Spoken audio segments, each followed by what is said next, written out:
We have learned that Bernalillo County is facing more legal trouble. There are new accusations that managers there discriminate and retaliate against their employees. Now, we looked into how the county is stacking up all of these discrimination lawsuits. Francesca Stevens worked as a public information officer for Bernalillo County from 2003 to 2012. Her job was to get information for the media and represent the county during community events. The first 5 years were great. But shortly after, her supervisor changed, and that's when Stevens says things quickly soured. Constant, unending criticism of my work. Every day, anything I wrote was torn apart, told I wasn't good enough.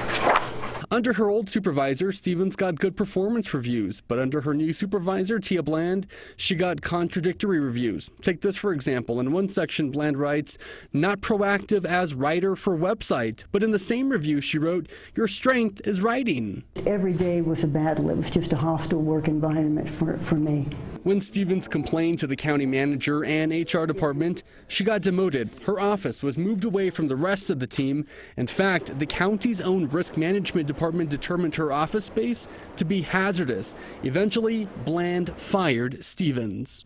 And according to other women here at the county, this kind of retaliation happens all the time. Remember, last month we told you how 230 women are trying to form a class action lawsuit claiming that they have been victims of gender discrimination.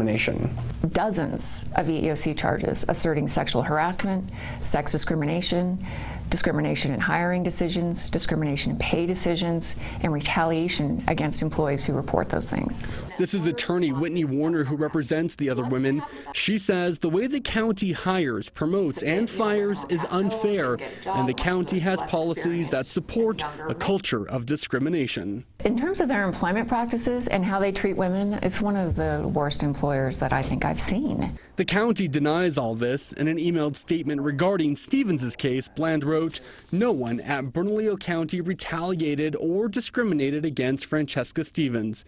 She was terminated for poor job performance." Chris Ramirez, KOBI.